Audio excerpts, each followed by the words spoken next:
BPFआथ' खुला बुंबोखादों 6 जनगोष्ठीनो ट्राइबेल होनांगौ जोंहा माने आपत्तिया बेल' जे थाखानाय एसटिया जेबो खहा जानो मोना बेखौ गोदो गोदायनिफ्रायनो बुंनाय आरो माने BPF सरकार हिसाबै 2016 जि मोनसे एनअसि होदों बेयावबो स्पष्ट आरो जोंबो मालाबा बिधान सभायाव माजे माजे बाथ्रा बुङो बेहायबो स्पष्टखा 6 जनगोष्ठीखौ जों बांद्राय बुंबावा जोंनि बिटिसिआव राजबंशी आरो आदिबासिफोर दङ बिथांमोननो हो किन्तु थाखानायफ्रा माने एसेबो खहा जानो मोना जेबो माने 0% बा 1%बो जेबो खहा जानो मोना जों बेखौ सानफ्रामबो बुंबाय थाखादों दा बिथांमोननि बुंनायाबोथ' बे एखेयानो एमएलएखौथ' आं गेलेखानांगोन दाख्लि एमसिएलए गेलेनाया जाहैबाय जोंहा सरकार लाबोनायनि सार्थ सरकार लाबोथारनांगौनि सार्थआव दाख्लि गेलेबाय साननाय मथे जाबायबो आरो बेनि उननिफ्रायनो राजनितिनि जि माबाया मा होनो दिगा सोलायदोंबो जथेस्थ' नङाबाथ' दाख्लिसिम रायजो राजानि साननाया सरकार दानांगौ सोरबा इएम जानांगौ सोरबा एमसिएलए जानांगौ सोरबा चिफ जानांगौ किन्तु बेनि गेजेरजों जे दिसपुरावबो राजनितिया सोलायगोन सोरबा मन्थ्रि जाहैलायगोन रावबोथ' सानाखैमोन ना नङा होमबा बे हिसाबै दाख्लिनि थांखिया जाहैबाय सरकार दानांगौ आरो बे सरकार दानांगौनि गेजेरजों दिनै जथेस्थ' सोलायनाय फैबाय आंबो जेनेबा गावनि बेक्तिगतखौ बाद होदो माजबाद समष्टि हिसाबै बेवहाय आफ्टार 30 years मन्थ्रि जोङो मोनबोनो हादों बे मोनसे गौरबनि बिसय आरो मोनसेया जाहैबाय उदालगुरि जिल्लाया मन्थ्रि गैयामोन देग्लाय जों मन्थ्रि मोननो हाबाय ओंखायनो बे आंनि बेक्तिगतल' नङा आरो आंनि बेक्तिगतल' नङा ओंखायनो आं एमएलएखौ गेलेखागोन आरो एमएलए गेलेखांनायनि उनाव उननि समखौ नायनोसै नङा होमबा औ गुसुं समनि थाखाय मन्थ्रि मोनदों अब्लाबो गुसुं हक गोलाव हक मन्थ्रिया मन्थ्रियानोसै नङा होमबा आं गोजोननाय मोनदों आरो 9 years आं जिहेतु 9.5 years आङो एमएलए जाबाय किन्तु लास्ट टाइमावबो मोनदों आं गोजोननाय मोनदों बेजोंनो जिखिनि मावनो हायो नाजानोसै उननियावथ' हास्थायनाय दङ फैबाय थानाय समाव नाजागोन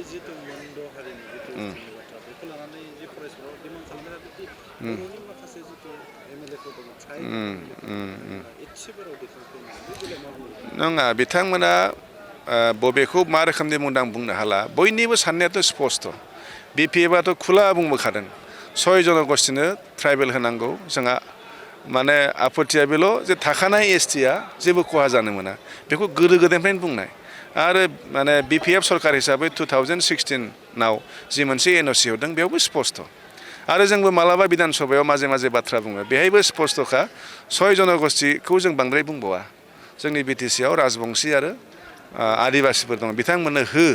किन्तु थाखानायफ्रा माने एसेबो खहा जानो मोना जेबो माने 0% बा 1%बो जेबो खहा जानो मोना जों बेखौ सानफ्रामबो बुंबाय थाखादों दा बिथांमोननि बुंनायाबोथ' बे एखेयानो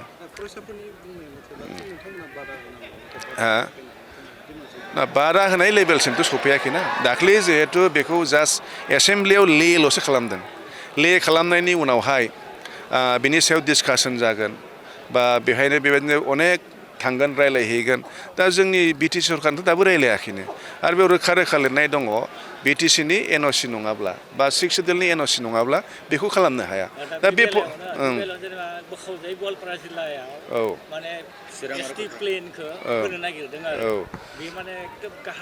ना बेयावबोथ' जोंनि बिटिसि सरकारनिफ्राय स्पष्टखा जोङो नों खहा जानायखौ जों होनखादोंना जुदि बेवहाय खहा जायोब्ला जों बेखौ मानो होनो नाथाय गोरों गोरा आरो मेलेमजिबि बिथांमोना बुंदों एसटिखौ होयोब्ला खहाया जाखागोन दा बिनि थाखाय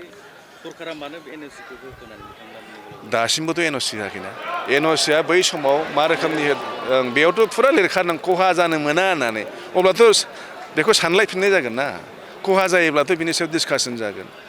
आरो जुदि खहा जाया होननानै खहा जायोबाथ' बेबायदि जानो फालाय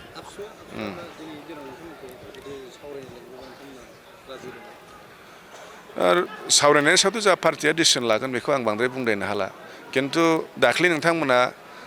गिबि मन्थ्रिनि जि बिबुंथि बेवहायबो नुनो मोनदों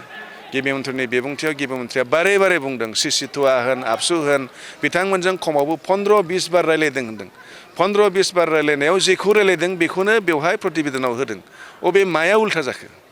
बिथाङाथ' स्पष्ट बुंदों 15-20 बार रायलायदों होनना बुंदों आरो सबतके बिथांमोना मुख्यमन्त्रि बिथाङा गावनो स्वयं बुंदों जे जोंनि नैबे बिलखौ 7टा बाजियावसो ले खालामदों 5टायाव मारै जाखो घटनाया नुनाङामोन बेखौथ' जायफ्रा फैनानै नुफैदों बिथांमोनासो मिथिगोन बेखौ दा जोंनि बे बाथ्राखौ नुदोंबा सोर नुदों सिसिटुआनि मानसिफ्रा नुदों बर' फरायसाफ्रासो नुदों बिसोरजोंसो डिसकासन जादोंमोन किन्तु रायजो राजानोथ' नुहोआखैमोन ना बेखौ दा बिनि सिगां बोरै नैबे घटनाया जानो मोनखो फोरमायदों जे जोंनि सावरायनाय बायदि जायाखै सावरायनाय बायदि जायाखै दाख्लैथ' माथो रायलायफिनबाय आरो माबाजों नङा होमबा दाख्लै औ दाख्लैथ' जों रायलायनानै गोजोननाय मोनदों होनना जों नुलायबाय बिथांमोना रायलायखांबाय माने ग्रुप अफ मिनिस्टारनि आफादगिरि जोंहा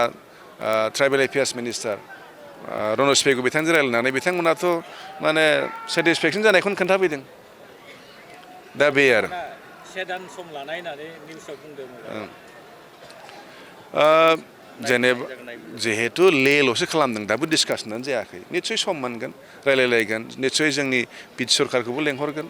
दा जोंना खोथाया खालि स्पस्ट एकदम स्पस्ट बिपिएफनिफ्राय थाखानाय एससिफोरनि राइट एन्ड प्रिभिलेज जेबो खहा जानो मोना जों बे स्टेटआवनो दङ आरो दा बेवहाय जानला मोनला जों जुदि जोंनि समाजखौ जोंनि सात्र समाजखौ माने बेलेग बेलेग खोथा बुंनानै माने मोनसे गाज्रि परिबेससिम लाङोब्ला खिन्थु लसआ बयहाबो जागोन बयहाबो लस जागोन हारिनि फारसेथ' अननाय बयहाबो दं नङा होमबा बे आरो ओंखायनो खुनु खार'नाव जोंनि गेजेराव बेबायदि माने बेले बेजे साननायखौ दाङाबाजिखौ लाबोनाङा आरो खावलायगोन आरो